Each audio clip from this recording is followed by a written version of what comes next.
Hello and welcome, and what I want to quickly share with you is something that resonates really well with me at the moment. And I know what you look for you find, and what you resist will persist, but I've continually conditioned myself to read and see and feel a lot of stuff relating to health. And you and I both know that if you have between 60 and 100 trillion cells in your body, the missing link is not a pharmaceutical drug.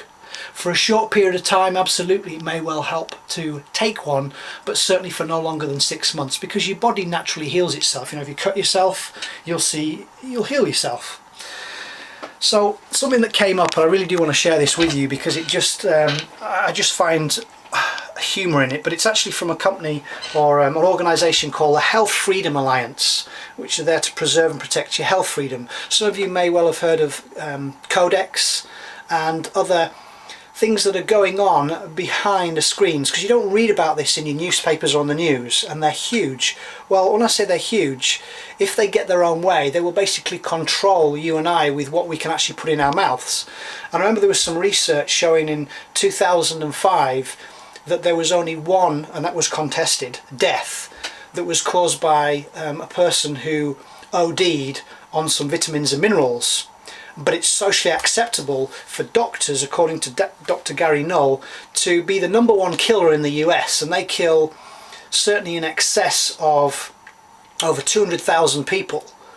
Now, they don't do it intentionally. It's just that obviously when you give a drug to somebody, well, as I said before, I'm healthy, give me a drug and I get sick. So how can a sick person become well on a drug? It doesn't work like that. It masks the symptoms at best, but it never goes to the root cause. Anyway, I want to read this to you. It's from Prescription Narcotics Cause More Deaths Than Both Heroin and Cocaine Put Together. And it was also from Mike Adams' website on Natural News.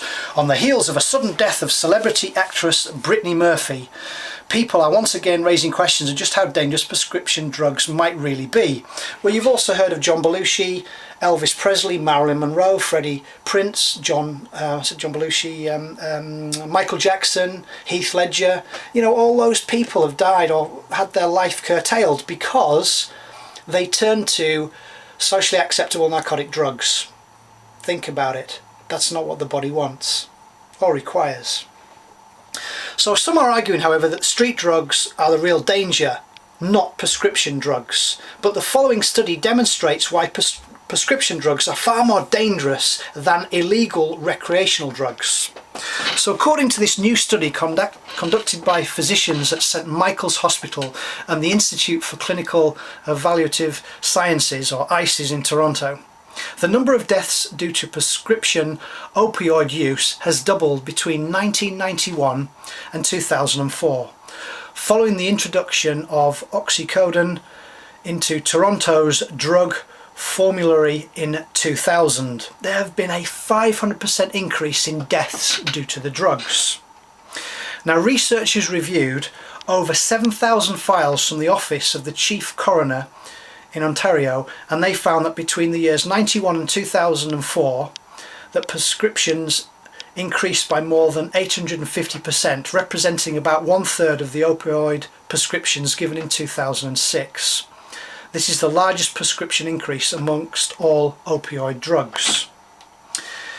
Anyway, cutting all the way to the chase, the number of opioid related deaths in Toronto in 2004 is estimated to be 27.2 per million people. The study authors said that hope to shed light on the tremendous dangers associated with prescription opioid drugs, as in those socially acceptable. Because think about it, if I told you I'm on some pharmaceutical drug, it's okay, but if I told you I was shooting heroin or cocaine, whoa. Why? Because it's not acceptable. So it's the dirty little secret of the pharmaceutical industry. More people are killed by prescription opioids than all those killed by heroin and cocaine combined, and that probably even includes all the shootings of the gang bangers in northern Mexico. So is something coming up here for you? Prescription drug abuse is now more common than street drug abuse by far, and yet Big Pharma rakes in huge profits. I mean, we're talking billions here, just by making these acceptable on the market. And remember that although they're not on the payroll, they obviously get paid as a doctor as a drug pusher. basically deals in narcotics. And people addicted to street drugs is not good, but people addicted to prescription drugs, that's okay. I find this very interesting because if you, again, do your own research, don't believe anything I'm sharing with you here, but if you type in any search engine, Dr. Gary Null, N-U-L-L, and you will find that from his research he has shown that doctors in the US are the #1 killer. Absolutely. And they kill over 200,000 every single year. Now think about it, if we had a few planes dropping killing that amount of people, there'd be massive investigations and we wouldn't be allowed to fly planes. But it's acceptable for that, for somebody to die. Well, they've already compromised their immune system and given them a drug, it's okay. It's not okay.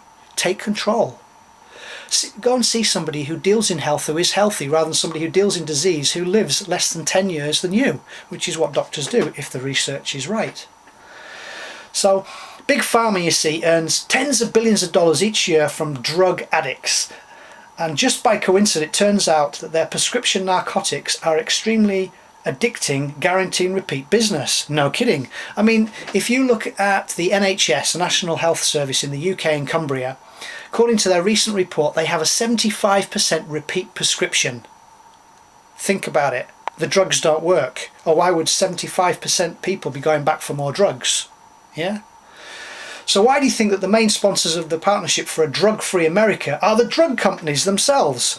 It's because Big Pharma is trying to eliminate the competition by keeping up the so-called war on drugs front. The pharmaceutical industry can make sure it dominates the market for narcotics. After all, if you're going to feed narcotics to a nation full of junkies, why not make a hefty profit on it?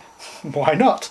That's the thinking of the drug companies. It seems that they have done basically zilch to effectively stem the abuse of their own prescription narcotics. So two of the biggest cons that I know of are SSRI drugs, your selective serotonin reuptake inhibitors, and your lowering cholesterol drugs, your statins. Absolute cons, they really are, because obviously if you've got high cholesterol there's a problem, but it's actually homocysteine that's the problem, not cholesterol. But you still need to get to the root of what's causing your body to increase both cholesterol and also homocysteine. Anyway, do your own research, but does it make sense to you that drugs, they don't really work? At best they may treat symptoms. Enjoy your day, sending copious amounts of love. My name's Magnus Molina. Bye for now.